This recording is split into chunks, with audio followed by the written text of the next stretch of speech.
beautiful streams throughout America and parts of Europe that I have visited, sometimes the water is so clear you can see right through them down to the rocks that are lining the riverbed. So how do you put that on canvas? That's one of the most exciting things you can ever do. Well, let me show you the step. Right here, I have a raw canvas, and I haven't done any underpainting or anything, and I'm going to take a small number 4 brush. I'm going to load one side with black gesso, the other side with gray gesso, and I'm going to use this as the underpainting color. And so got a little bit of gray gesso, a little bit of black gesso, and now I'm going to form some rocks. See how easy that is? I'm using the side of the brush and I'm just making a stroke. A lot of them. I can have big rocks, little rocks. I don't even have to paint the whole canvas, just wherever I think these rocks are in the stream. Whenever you find that it's starting to fade on you or you're skipping, just go ahead and reload. Go back and touch it up and you've got perfect rocks. These rocks are going to look fabulous when you can see right through the water and see all of these different rocks as they're laying in all kinds of various patterns on the bottom. Now it takes me just a couple of minutes, if you will, to go here. And I know that sometimes seeing something that's repetitious, go ahead here and continue putting in all of these strokes. I think you can see the side stroke that I'm in. I can move, make the rocks any shape. I can make them big rocks. You have big ones and you have little ones. You have rocks piled on top of rocks. So I'm just going to go ahead, and we've got this stream which is coming from way back here, and if you want to add more, you can easily add more.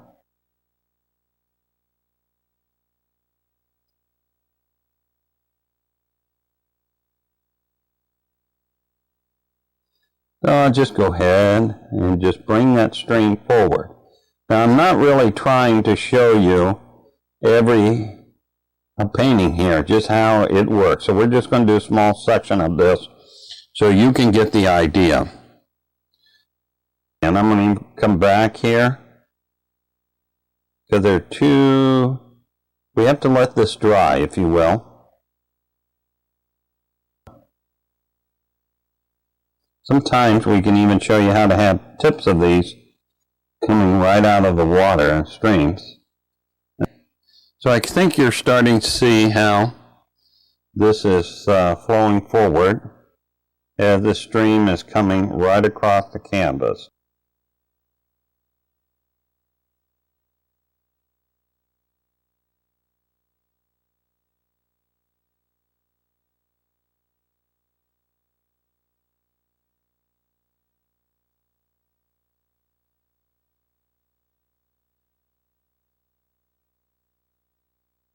Stream is slowly coming forward, and it probably looks like we've just got a bunch of rocks, and if that's what it looks like, then you know that we're doing just the right things here. The reason I'm doing double loading is so I don't have to go back a second time and put the highlights on this. So there we are, just coming back, putting more rocks. And with that, we'll let it dry.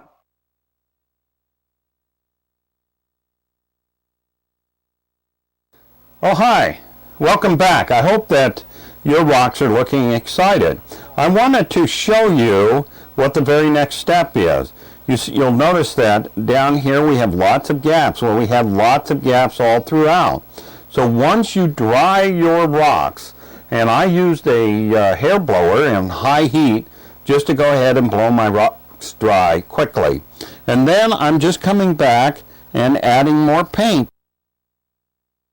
Same stroke as before, and see, you start to really fill up that river bottom. Of course, if you like it nice and airy and not so tight, you don't have to do anything. You can go right to the next step. But right now, I just like to have a whole riverbed of rocks. And so what I do is I'll put some rocks, a lot of rocks to begin with, and then I'll go ahead and let it dry, and then that allows me to easily come back and add more rocks.